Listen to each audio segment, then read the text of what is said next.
China may have censored the vice presidential debates between VP Mike Pence and Democratic vice presidential nominee Kamala Harris by cutting the feed when Pence spoke. Also, leaked documents obtained by the Epoch Times show how the CCP steals advanced technology under the banner of research collaboration. I'll be going in-depth into this. And I'll also be interviewing Chuck DeVore, former California State Assembly member, about his first-hand account of how China lobbies and subverts the U.S. political system. So stick around for that. Welcome back, everyone. First off, some breaking news. Vice President Mike Pence and Democratic vice presidential nominee Kamala Harris held their first debate for the 2020 elections on October 7th. And during a broadcast of the debate, the Chinese Communist Party appeared to have censored Pence's comments on China. Now, for those of you interested in hearing my full analysis on the debate, I did a live Q&A that you can watch on this channel. But with the alleged censorship from China, videos are now circulating of the cut broadcast, which displayed a no signal error message while Pence was giving his comments, and then cut back when Harris began speaking. Globe and Mail Beijing correspondent Nathan Vanderklip commented on Twitter with a video of the clip stating, quote, "What it looks like when China censors a vice presidential debate after a question about China is asked, and then lifts the blackout when conversation appears set to move on." He commented that the apparent censorship was on the CNN feed in China. It's unclear whether other feeds had similar issues of censorship. And it does seem as well the Chinese Communist Party is favoring the Biden administration more than the Trump administration. It did back up his campaign. Now, this said, Kamala Harris's statements come as Pew Research found that unfavorable views on China are at historic highs. It found in Australia that 81% of respondents said they see China unfavorably. That's an increase of about 24% from last year. In the UK, around 3/4 of respondents said they viewed China unfavorably. That's a 19% increase from last year. And in the United States, about 73% of respondents said they have negative views on China. That's a 13% increase. Now, what are we seeing here? Opposing the Chinese Communist Party is no longer a partisan issue, and it's no longer even just a U.S. issue. In other words, it's not just Trump. Many countries in the world are taking similar economic stances as the U.S. right now, whether it's Japan, whether it's India. They are pulling companies out of China. They're also engaging in trade wars. Now, Kamala Harris is criticizing the Trump administration of waging this trade war on China, saying it's been more harmful against the United States. Now, based on numbers, based on the greater trajectory, let's call it, internationally, this does not seem to be the popular position. And we can see as well, based on this, why the Chinese Communist Party may have censored Pence, but may not have censored Kamala. The Epoch Times has received a leaked CCP document that details how the regime steals advanced technology under the banner of research collaboration, and that also demonstrates how China-funded academics are used within the system. The document is a few years old now, being from 2016, and it's from the Department of Education of China's Jilin province. The document is specifically about scientific exchange with U.S. universities and research facilities. It states that by using scholarly exchange, research cooperation, and other methods, the Chinese Communist Party's arms in Beijing were able to obtain a series of high-tech technologies, including 3D printing, new material processing, nanocrystals, new energy vehicles, and others. It notes one partnership between Changchun Institute of Optics, Fine Mechanics and Physics, and the University of Minnesota, and states that through a program of shared research on low-cost, flexible, photovoltaic technology, that the Changchun Institute was able to capture essential technologies to advance some of its own high-tech sectors. An important note on the Changchun Institute is that it's a civilian, military, dual-use research institute tied to the Chinese Academy of Sciences. It was formerly affiliated with the CCP's Commission of Science, Technology, and Industry for National Defense. And this means something important. Researchers in the United States, academics who were involved in these programs either willfully or unknowingly assisted the Chinese Communist Party in advancing its military. Now, the leaked document also notes that Jilin province has established programs like this between more than 30 different Jilin universities, American universities, and research institutes. It demonstrates clearly how the CCP uses students and researchers as agents to obtain research from American institutions. It also notes that each year, the province finances about 500 scholars for programs like this, targeting the United States. And it also notes that through these efforts, the CCP in Jilin has established 5 Confucius Institutes, 19 Confucius lesson programs in the United States, and has also built numerous scientific research programs with U.S. institutions, including in agriculture, automobile, optic biology, and medical studies. Now, these Confucius Institutes, these are organizations financed and run by the Chinese Communist Party. They pay American universities to run them, and they also have K-12 programs. These are institutions that push the CCP's worldview and also work as tools for the Chinese Communist Party to launch operations exactly like this. It also notes it has recruited U.S. scientific experts to come to China to teach at its universities as part of its 1,000 Talents program. And we've seen in the U.S. as well some different researchers being charged for being involved in the 1,000 Talents program. This is one of the Chinese Communist Party's overt systems for espionage. Now, Li Yin Li, a commentator with the Epoch Times Chinese language edition, notes that the Jilin government document reveals various methods the CCP uses to obtain advanced technology from the United States under the banner of, quote, collaboration. It demonstrates that the CCP has been using joint research programs and others in order to steal advanced technology from American research by exploiting what appear to be legitimate channels. It shows as well that programs like this are not grassroots. Instead, they're carefully planned and targeted. When it comes to this as well, this overt system of espionage, what are we seeing? The Chinese Communist Party has a saying I've mentioned before: strangle you with your own systems. It can use non-military open means in order to subvert a society. If, for example, you allow research programs, they will exploit that.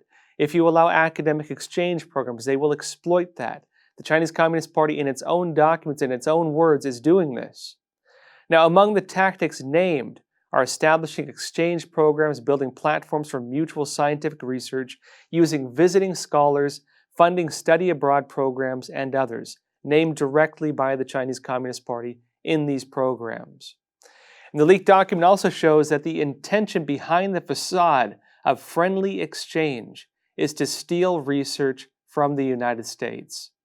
In the Chinese Communist Party's strategies, they'd also refer to this as, quote, surpassing you at the turning point, also translated as overtaking you on a bend. The idea is that it's difficult to beat a competitor on an existing product or technology.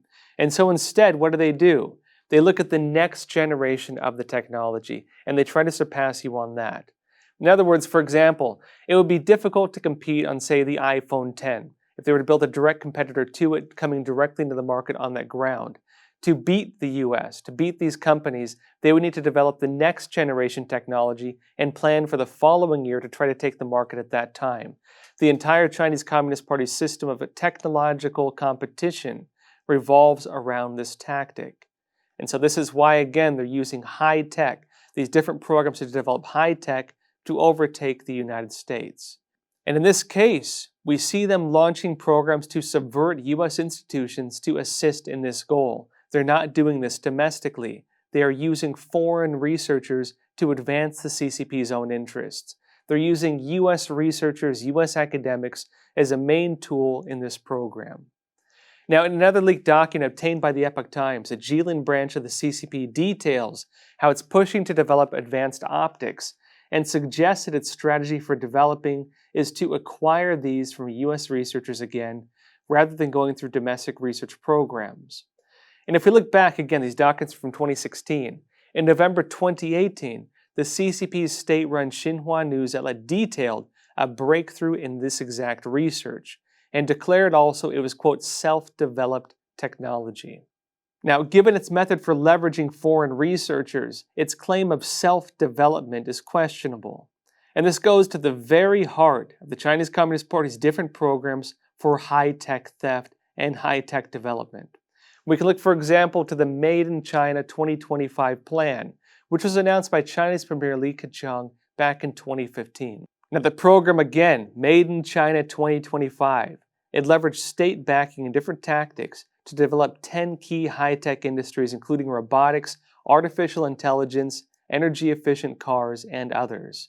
And the CCP mostly stopped using the program by name after it drew attention from the United States. A 2018 report from the U.S. Trade Department said the CCP was following a model of unfair competition to, quote, introduce, digest, absorb, and re-innovate technologies from around the world. The report details how the CCP looks to advance its technology through questionable means, including aggressive state subsidies, intellectual property theft, cyber espionage, and other tools. China 2025 was also built on similar existing programs, including, for example, Project 863, which likewise established goals for high-tech advancement and was also cited as one of the CCP's guiding programs to steal foreign technology. Now, this again goes back to one of the CCP's main strategies to, quote, surpass you at the turning point. But the CCP's dependence on the United States for high-tech development is also one of its weakest points in its economy because, again, the numbers in its economy are dependent on systems like this. It is dependent, its economic growth is dependent on theft.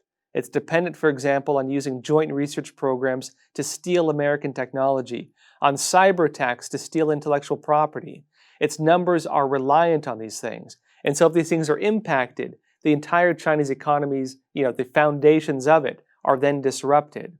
And as we saw, for example, with semiconductors, these chips at the hearts of smartphones and computers, after the CCP faced sanctions on semiconductors, it began attempts to develop the chips domestically, and the program has quickly fallen to pieces. The main push to build the chips domestically was through Chinese company SMIC, but it quickly became clear the Chinese company would not be able to do this, given that to even build the chips, it still depends on American software and technology. So what are we seeing here? Now, the Chinese Communist Party has taken a different route for technological development. The United States does have a lot of innovation. Now, some people attribute this to the ability of free thinking, the ability of people to have creative thinking outside of a totalitarian system. It also ties to different protections on intellectual property in the US, which the CCP does not really have. So under the CCP, there's no real protection on these things, meaning there's also no real interest in trying to advance technology on your own terms, because someone will likely steal it from you. And even if you spend a lot of money developing it, the Chinese Communist Party can nationalize your business, as they've repeatedly demonstrated. This also ties into something interesting, which is how the CCP's different programs for stealing US technology differed from how the Soviets were doing it. Let's go back to the Cold War and explore this because the CCP still uses this method. Now, let's use hypothetically an example. Imagine a US imaging satellite fell from space. The Soviets and Chinese both get a hold of it. What happens? The Soviets, their strategy was to try to build it from scratch, to try to build it as it was. The problem is you have generations of technology. Let's say, for example, that camera, this high-tech camera we're using hypothetically, was a 10th generation technology. Now, the Soviets might have been at 5th generation technology when it came to imaging. If they wanted to jump directly from generation 5 to generation 10, you're working on high-tech equipment and high-tech parts they've probably never seen before. And so their programs to reverse engineer these often were very costly and not very effective. The Chinese Communist Party took a different approach. While the Soviets used a top-down method, starting from the top and trying to build it right there, the CCP understood that China was coming out of an agrarian society, not very high-tech, and they didn't know a lot of these technologies. And so instead of starting from the top, they started from the bottom. So what did they do? Now, they wanted to build every generation step by step. Let's say, for example, they were at generation 2. To get to generation 3, they'd use open source. They'd send students to the US to study how to build these cameras. They'd send researchers to the US to do joint research programs. They'd come back to China and they would teach their own researchers how to build generation 2, 3, 4, 5. From there, they do things like stealing, say, intellectual property of generation 6, 7, and 8. And once they got to that point, going from 8 to 10 was not that much of a jump. Because of this, the Chinese Communist Party was able to develop more effectively and more cost efficiently than the Soviet Union was. Now, some people attribute this to the Amur Valley conflict, where the Chinese Communist Party and the Soviets actually had armed battles. Now, that was allegedly because there were different research programs on nuclear weapons. The Soviets had allegedly become jealous of the CCP's advancement on them. Allegedly. And now what we see is the Chinese Communist Party, though, using these same methods. when it comes again to using students, using researchers to steal the baseline technology, using IP theft, intellectual property theft through cyber attacks and other means, to steal it using unethical and illegal means, and then using its different systems in China, technology transfer centers set up to process stolen technology, and using different government programs, state-funded, to work on these things through universities, through different companies, state-backed oftentimes, again, part of 5-year plans when it comes to the Chinese economy and its plans for development. The exact same methods it used then, it is using now. Now, the Chinese Communist Party has programs focused on lobbying and subverting the U.S. political system. And one of the main branches it uses for this, when it comes to its government, is the United Front Work Department, which typically operates from its consulates. To learn more about this and how these operations work on the ground, we've invited to speak with us Chuck DeVore, who witnessed these tactics firsthand while serving in the California State Assembly until he termed out in 2010. He is currently the Vice President of National Initiatives at the Texas Public Policy Foundation. Let's jump into that now. Chuck DeVore, it's great having you on Crossroads. Great to be with you, Josh. Now, I understand you wrote this article talking about how you witnessed firsthand some of the Chinese Communist Party's influence operations targeting our political system. Can you tell us a bit of what you saw? Well, certainly, I was a member of the California State Assembly for 6 years. That's the lower house in California's legislature. Represented almost 500,000 people during that period of time. And in 2009, I believe it was, there was a Tibet Day resolution that was brought by a Republican colleague of mine named Sam Blakesley. He later went on to the state Senate. Well, Sam's son had worked among the Tibetan refugee community in India and had firsthand knowledge of China's repression of Tibet, and invited his dad out to visit with the Tibetans in India. And his dad came back with a particular interest and knowledge about what was going on in that area. And so the year before, in 2008, he had sponsored a Tibet Day resolution that was pretty closely similar to resolutions that had passed in the U.S. Congress in the past. The Democratic majority in California, though, wanted it a little watered down, so it was handed off to a different lawmaker, a Democrat, and it passed. It got through the House that year. In fact, something on the order of 77 or 78, as I recall, members of the 80-member legislature signed on as co-sponsors. And that's a very important thing to keep in mind. So you had the vast majority of the legislature signed on. Well, the next year, Sam brought this legislation forward again to try again to have another Tibet Day resolution. And it was moving along. It got out of its policy committee, which allowed it to go to the floor. And when it got to the floor, something very remarkable happened. A few days before it got to the floor, I was visited by a FBI agent. The Federal Bureau of Investigation sent an agent to visit me, and he said, "Have you been visited by any personnel from the Chinese Foreign Ministry, either out of the San Francisco consulate or the Los Angeles consulate?" And I said, "Well, no, no one's come to see me." I said, "It may be because they already know my stance on the Chinese Communist Party. I'm not a fan, so they probably would realize that, they're coming to see me wouldn't do anything." But the agent told me that what they were seeing was an unprecedented effort to lobby the California legislature to kill the Tibet Day resolution. So that was an incredible thing. I was really quite shocked when I was visited by the FBI. Now, what was the result following that lobbying effort they made? Well, Josh, glad you asked. So it was pretty apparent that the Chinese Communist Party, the People's Republic of China, were likely embarrassed by the previous year's outcome when all but just a small handful of the members of the California State Assembly signed on as co-authors of a Tibet Day resolution. So the next year, you had a number of lawmakers still in the legislature who had signed on as co-authors to the previous piece of legislation, who then began to say on the floor of the assembly that, well, We have a new administration. We have Barack Obama in now, and China is our number one partner, and let's not upset them, right? We have a new start. Let's not ruin it by upsetting them with this piece of legislation. And so what you saw then, other than just one or two Democrats who continued to vote for the Tibet Day resolution, and most of the Republicans who were in the minority, the majority of Democrats in the legislature voted to kill the bill. They used a parliamentary maneuver called, sending it back for reconsideration. So it was a maneuver that had the effect of killing the bill. And what's interesting about this, and perhaps this is one of the reasons why China put so much effort into lobbying, is because the legislative offices in California are so large. Many of the lawmakers who serve in the legislature, especially because there are term limits in California, they go on to run for the U.S. Congress. It's kind of a natural evolution. And sure enough, out of the Democrats who voted against it, as I recall, there were three who had changed their vote and voted against it, who then went on to Congress. You had Congressman Ted Lieu, you had Congresswoman Karen Bass, and Congresswoman Julia Brownley.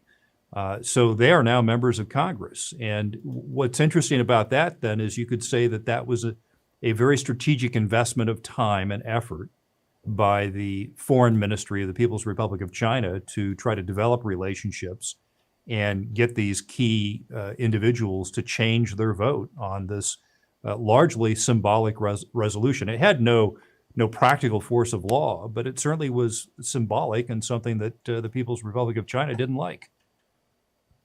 This is interesting for a few reasons.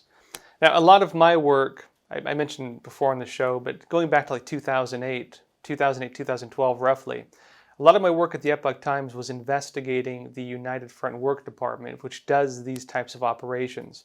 They run it out of the consulates a lot of times, and they target just about every level of government you can imagine.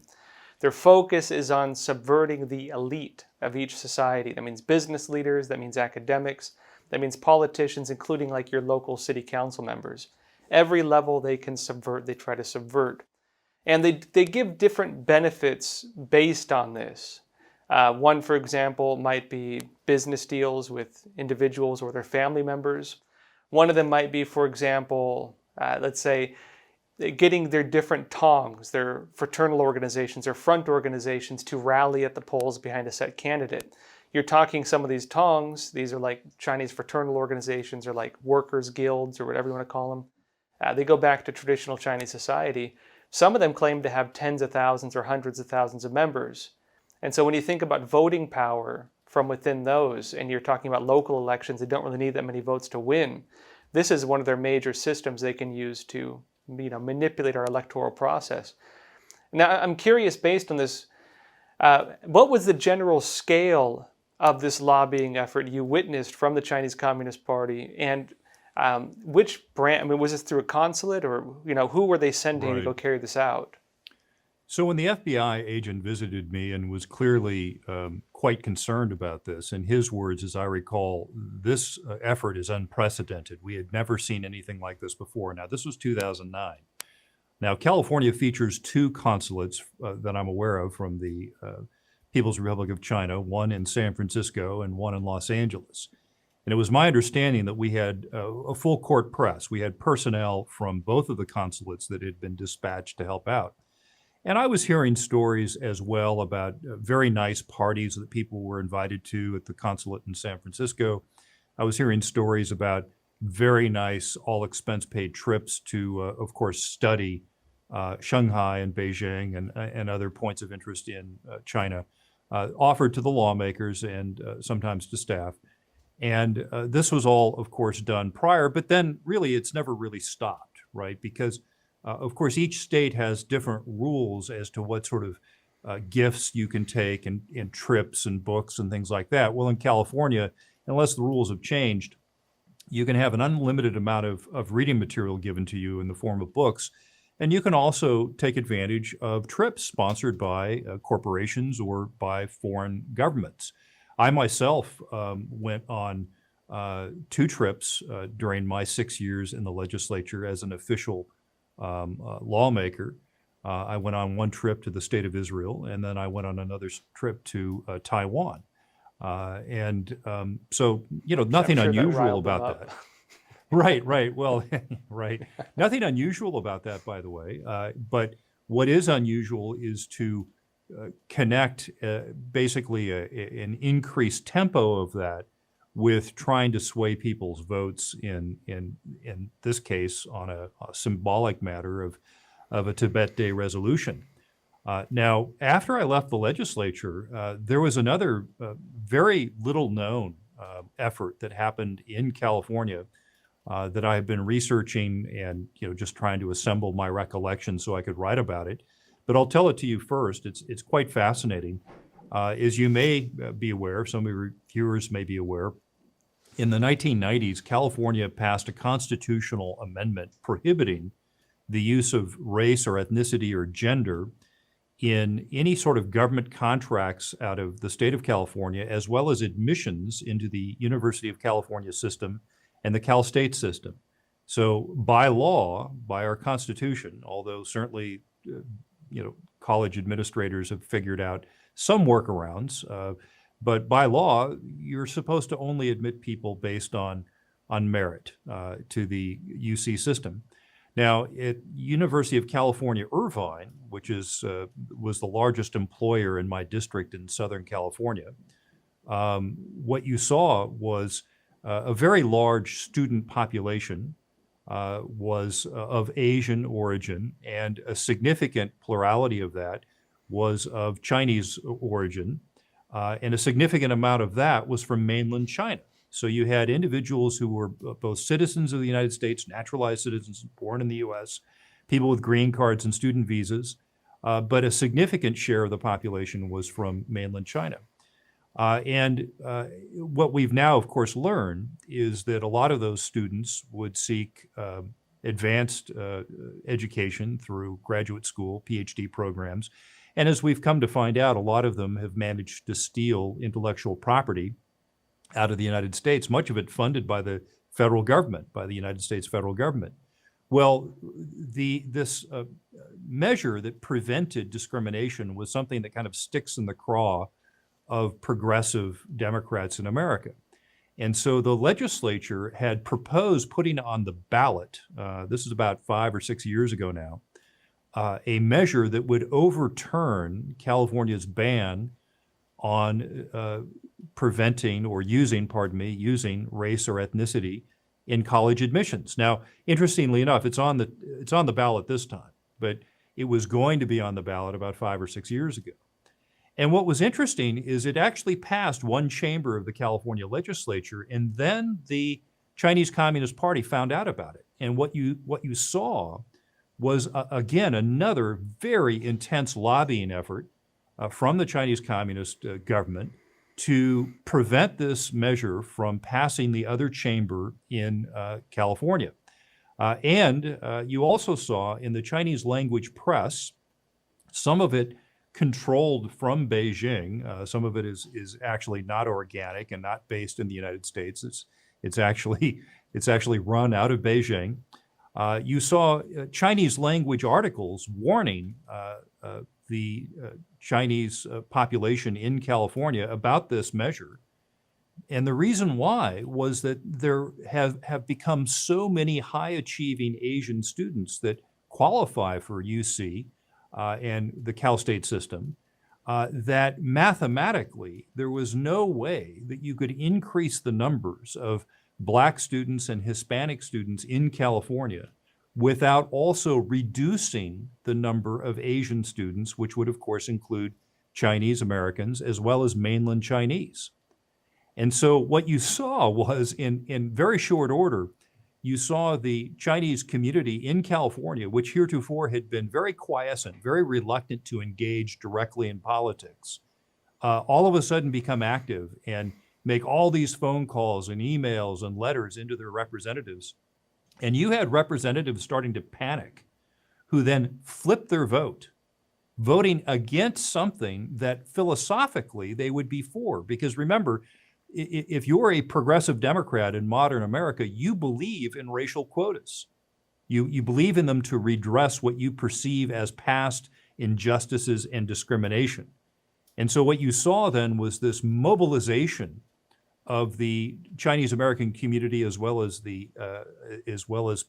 foreign nationals who live in California and work, right? This mobilization telling the lawmakers, don't do it, change your vote. And they did, and they pulled the bill back. And it really stunned California's progressive left-wing community. They thought they had a slam dunk and they were going to put it on the ballot and be over with. Well, it's on the ballot again. I'm not sure if it'll pass this time. And I'm not sure if the government of China has put as much effort into stopping it because, interestingly enough, President Trump and his administration have dialed back on the number of visas available to mainland Chinese students to come to America and study, and in many cases, of course, steal American intellectual property. And so perhaps they have less to lose now, and maybe they're not activating that network. I'm not sure. I don't live in California anymore. But this is a very little reported incident from 5 or 6 years ago, and now your viewers have heard about it. Now, with that said, folks, we're again broadcasting 5 days a week, Monday through Friday. Also on Sundays, I do a live Q&A, 10:30 p.m. Eastern Time, so be sure to join us. Also, if you want to support Crossroads, please consider joining us on Patreon. You can find the link to our Patreon page in the description below. Also, if you haven't already, please don't forget to like and subscribe. It really helps this channel. And if you want to go the extra mile, as always, please tell a friend or family member about Crossroads, and also please consider sharing this video. Now, that said, please take care of yourselves, stay healthy, and stay free.